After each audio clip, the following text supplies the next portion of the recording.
Decimos que vamos a continuar con temas laborales porque hemos invitado esta mañana a nuestro informativo a Francisco Capilla, al secretario general del sindicato UGT en Extremadura. Paco, bienvenido, muy buenos días. Buenos días y muchas gracias por invitarme. Ya saben nuestros oyentes, lo venimos contando desde la tarde de ayer y también en este informativo desde primera hora, que la Junta, la patronal y los sindicatos firmaban ayer la que se conoce como Declaración para la Concertación Social, que apuesta como líneas generales por un impulso económico, por un empleo de calidad y también por la igualdad de oportunidades. Ahí está el documento, que además recoge medidas concretas, plazos concretos. ¿Va a servir para algo ese documento, Francisco? ¿Se va a dejar de convertir simplemente en una mera declaración de intenciones? Esperemos que sí, evidentemente, que sirva para algo. Y yo creo que, sobre todo, incidir en que retomamos el diálogo social, ya es importante, se abre el diálogo y volvemos a la normalidad democrática, lo que nunca había debido de faltar, ¿no? Y lamentar que estos 4 años anteriores pues se hayan dado circunstancias, a mi juicio, claramente desagradables, poco operativas y poco prácticas.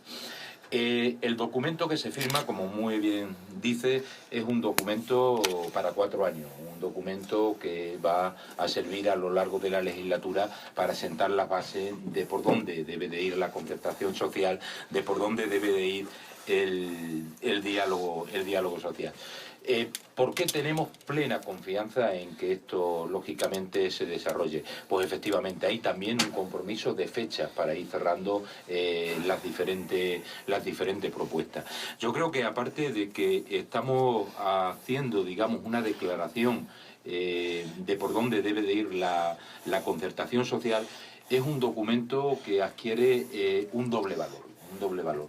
¿Por qué digo esto? No estamos hablando en exclusividad de medidas cortoplacistas, que también van incluidas en este documento, sino estamos hablando de cambios estructurales, de medidas estructurales, de revisar todas las políticas que lamentablemente no han dado resultado a lo largo, no solo a lo largo de la legislatura del Partido Popular, sino a lo largo de estos últimos años, a lo largo de la crisis económica que evidentemente no ha dado respuesta, ni mucho menos no han dado respuesta simplemente si valoramos los datos que tenemos en nuestra región, datos de desempleo, datos de exclusión social, etcétera, etcétera. Porque esos datos reflejan, evidentemente, lo de la concertación social no es nuevo en estos más de 30 años de autonomía y los datos están ahí, una región que mantiene tasas de paro por encima del 30%, la situación de la industria está como está, las desigualdades han aumentado. ¿Eso quiere decir que pactos anteriores que se han firmado no han dado resultados o hay que cambiar de políticas o de medidas? A ver, los pactos, yo entiendo que los acuerdos, el diálogo social en Extremadura siempre ha dado su fruto, han sido frutos positivos. No es casualidad que hasta el año 2007, que hubo concertación social, hubo de alguna manera una respuesta clara e inmediata a cuestiones como el desempleo, digamos, las políticas activas de empleo estaban dando resultados. Y no es casualidad tampoco, aunque la crisis es cierto que ha afectado a Extremadura de una manera brutal, que cuando no ha habido concertación social, la dimensión de desempleo, en muchísimas cuestiones, evidentemente, como la exclusión social, se han disparado. En el último año, sin ir más lejos, estamos hablando de que la exclusión social en nuestra región se ha disparado del 30 al 34% concretamente. Por tanto, nosotros tenemos esperanza, tenemos fe y estamos convencidos de que, lógicamente, este es el camino para salir y para sacar de alguna manera a nuestra región con expectativas y no, pues lógicamente, con desilusiones, como se ha estado viviendo. En ese documento aparecen medidas concretas, en torno a 45 medidas, aparecen plazos concretos, hemos contado algunos, por ejemplo el plan de empleo social que se va a firmar este mismo mes, en noviembre el decreto de medidas extraordinarias contra la exclusión social, antes de final de año las cláusulas sociales en los contratos públicos, el pacto para el ferrocarril. Está muy bien, hay plazos. Pero hay partidas económicas, hay dinero teniendo en cuenta la situación económica financiera de la región con un plan de ajuste que hay que ejecutar en los próximos 3 años. Evidentemente, el compromiso del gobierno es que esto se pueda llevar a cabo. Por tanto, tiene que haber y debe de haber partidas presupuestarias. Medidas a corto. Estoy convencido de que va a haber esa partida presupuestaria. Medidas a largo. Evidentemente no estamos hablando de los presupuestos del año 2016, estamos hablando para desarrollar esto de los presupuestos del año 2016, de los presupuestos del año 2017, de los presupuestos del año 2018 y de los presupuestos del año 2019. Concretamente hacía una valoración. El documento se puede analizar en dos partes o en dos cuestiones. La primera, dar una respuesta inmediata a las personas que lo están pasando mal, a las personas que en estos momentos, como decía, están en riesgo de exclusión social, hay problemas de vivienda, hay problemas a la hora de acceder a la renta básica en estos momentos, hay colectivos incluso, que hay que decirlo, que no tienen ni siquiera acceso a la sanidad. Todas esas cuestiones deben de ser prioritarias y debe de ser lo primero que tenemos que acordar y tenemos que negociar. Evidentemente estoy convencido y sé a ciencia cierta que va a haber presupuesto para dar respuesta a este tipo de cuestiones. Y luego, pues evidentemente, la otra parte del documento son cuestiones estructurales, es decir, economía, empleo, infraestructura, etcétera, etcétera. Es decir, son ya medidas coyunturales a las cuales tenemos que decidir, tenemos que analizar, tenemos que acordar qué queremos ser de mañana en Extremadura, el día de mañana en Extremadura. Es decir, qué sectores de actividad en la región entendemos que hay que aportar, que hay que desarrollar, como puede ser el turismo. Pero yo creo que eso lo tenemos claro hace muchos años, ¿no? El turismo, el sector agroalimentario, la salud. Pero hay que dar pasos en ese sentido. Por ejemplo, hablabas de las infraestructuras. Aquí se plantea el diseño de un plan concertado de infraestructuras. ¿Realmente hay una unidad de criterios entre la Junta de Extremadura, con los recursos que tiene, los empresarios y la patronal y los sindicatos, perdón, sobre cuáles deben ser las prioridades, a qué hay que destinar el dinero público?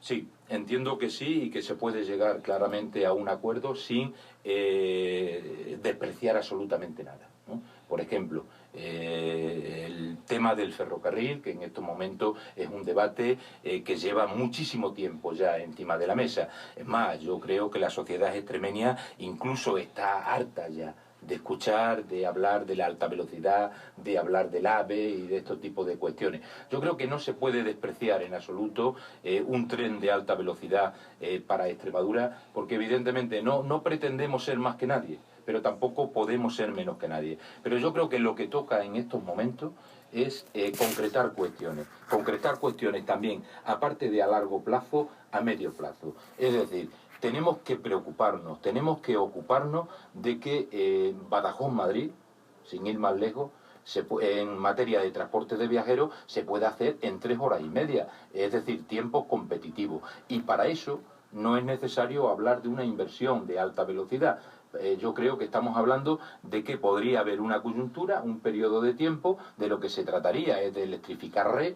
La única comunidad de España que no tiene ni un solo kilómetro de red ferroviaria electrificada es Extremadura. Eso no es de justicia, eso no es de recibo. Y yo creo que hay que hacer algo para concienciar al gobierno central en estos momentos de que hay que dar alguna alternativa a corto plazo para el transporte de viajeros, pero también para el transporte de mercancías.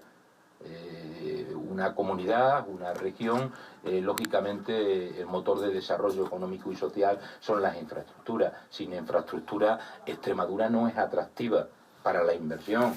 Extremadura en estos momentos tiene problemas hasta para sacar sus productos perecederos en un momento determinado. Y yo creo que eso es la clave y esa es la base en un momento determinado para empezar a trabajar y desarrollar sectores estratégicos. Hablábamos del turismo, evidentemente, estábamos convencidos de que es un sector estratégico en la región, pero hoy día, y a los niveles que estamos trabajando con turoperadores europeos, evidentemente de Roma a Madrid se vienen 2 horas. Pero si analiza cuánto tiempo se tarda de venir de Madrid a Lourdes, pues evidentemente estamos rechazando claramente con las infraestructuras que tenemos el desarrollo de una zona o una región o una comarca en este caso. Por tanto, creo que se trata de analizar, de profundizar en las bases para luego desarrollar claramente pues este tipo de actividades y este tipo de sectores. Yo creo que hay conciencia suficiente en estos momentos, que hay voluntad de acuerdo en estos momentos, tanto por los agentes sociales y económicos y por la administración administración para avanzar en ese sentido que lamentablemente en estos últimos años no se ha avanzado. Algunos analistas ven en este acuerdo una especie de pacto de legislatura con el que el gobierno pretende garantizarse la paz social durante lo que queda de legislatura. ¿Se puede hacer también esa interpretación? Si el gobierno cumple, esto se empieza a materializar, como no puede ser de otra manera, también no solo voluntad del gobierno que exista la paz social, también es voluntad de los agentes sociales y económicos que exista la paz social, o sea, no es solo voluntad del gobierno. No digo porque, por ejemplo, ayer el líder de la oposición les acusaba, sin citar a los sindicatos, que los que ahora pactan durante los 4 últimos años silbaban y que ahora no dan la cara o no se quejan ante situaciones, por ejemplo, como el desmantelamiento del Grupo Cooperativo Acores. Señor Monago es un mentiroso. Hay documentos gráficos en Extremadura que ponen de manifiesto cartas, documentos que hemos estado reivindicando constantemente al gobierno del Partido Popular en la concertación social y el diálogo social. Y nosotros nos hemos manifestado contra el gobierno, es cierto, contra el gobierno del señor Monago, por las injerencias que estaba habiendo en Acores. Injerencias que han llevado, a mi juicio, a Acores a esta situación. No se pueden comprar voluntades con dinero público como pretendía hacer el señor Monago. ¿Pero no ha habido ninguna posibilidad de salvar a Acores en estos últimos meses? Tal y como estaba la situación, entiendo que era muy complicado porque había deteriorado mucho. Yo lo que creo que ahora mismo lo que toca es intentar salvar algunas empresas que yo creo que son viables, ¿no? Le pongo un ejemplo, las 2 empresas que hay en la Garrovilla, la de pienso, la de abono líquido y empresas dedicadas al tema del tomate. Yo creo que en estos momentos es muy complicado, es prácticamente imposible saber. Ahora, yo lo que sí creo que aquí no se puede ir nadie de rosita. Habría que buscar, exigir responsabilidades y buscar responsables de por qué ha ocurrido esto. No podemos permitir de ninguna manera que se haya destruido, como se ha destruido el buque insignia del tejido empresarial de Extremadura. ¿Serían partidarios, por ejemplo, de abrir una comisión de investigación en la Asamblea sobre la situación en Acores? Totalmente, totalmente. Yo creo que es necesario, no es que seamos partidarios, es un ejercicio de responsabilidad por parte del gobierno, motivar de alguna manera que se investiguen las causas que ha habido para que esto ocurra. Otra cuestión, todo el mundo coincide en que hay que cambiar las políticas activas de empleo. Esta misma semana la consejera anunciaba incluso una especie de lavado de cara del Sexpe. Y en ese sentido, desde su punto de vista, ¿qué papel deben jugar los sindicatos? Como se anunció en su día, por ejemplo, UGT va a renunciar a seguir ofreciendo cursos de formación financiados con dinero público. UGT no va a desarrollar ningún tipo de formación, por supuesto que no. Entre otras cosas, pues porque ya la propia ley a nivel estatal no permite que nosotros participemos en la impartición, efectivamente, en la impartición de la formación. Sí que, como no puede ser de otra manera, como parte activa de la sociedad en materia laboral, vamos a participar en el diseño de la formación, que creo que es lo que ahora mismo nos toca. En ese sentido, por cierto, hablando de cursos de formación y de esas irregularidades que en su día denunció el Partido Popular y que puso en manos de la Fiscalía, ¿han recibido algún tipo de petición por parte de la Fiscalía para que aporten nueva documentación al caso? La Unión General de Trabajadores no ha recibido absolutamente nada, ningún tipo de petición por parte de la Fiscalía. Nosotros lo que hemos hecho es entregar a la Administración la documentación que se nos pedía y la hemos entregado toda, no tenemos ningún tipo de problema y yo estoy convencido, y lo digo con absoluta tranquilidad, de que al final, y espero que la Fiscalía esto lo aclare cuanto antes, lo vea cuanto antes, pero yo estoy convencido que por parte de la Unión General de Trabajadores en Extremadura no ha habido ningún tipo de irregularidad. Volviendo al acuerdo por el diálogo social que se firmó ayer, hay que recordar el contexto en el que se produce, con un gobierno autonómico en minoría. Algunas de esas medidas requieren de un respaldo en el Parlamento regional. Apela a la responsabilidad de los grupos para que, por ejemplo, los presupuestos, que es el documento más importante que hay que aprobar antes del final de año, puedan tener el visto bueno y esas medidas se puedan ejecutar cuanto antes. Por supuesto.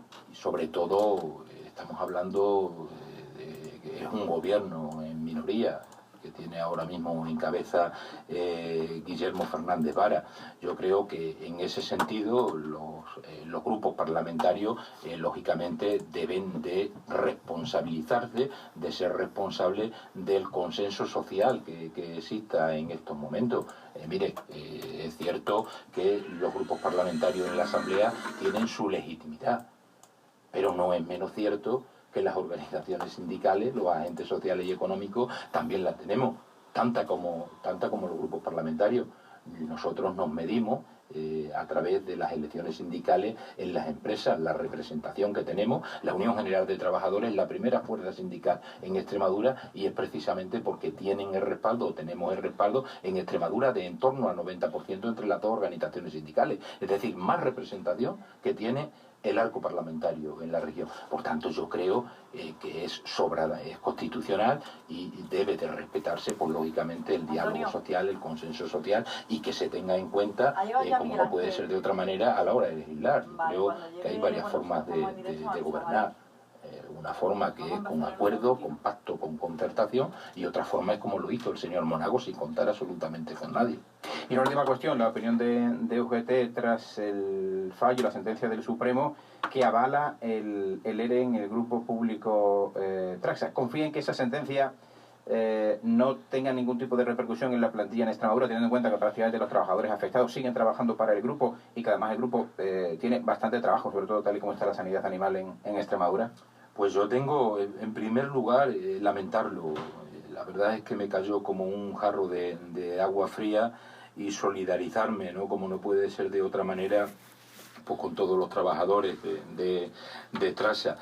Y usted lo decía, mire, en Extremadura estamos hablando, y ayer también lo decía el presidente de la Junta de Extremadura, estamos hablando de que es una de las regiones que en mayor dimensión se contrata con esta empresa pública.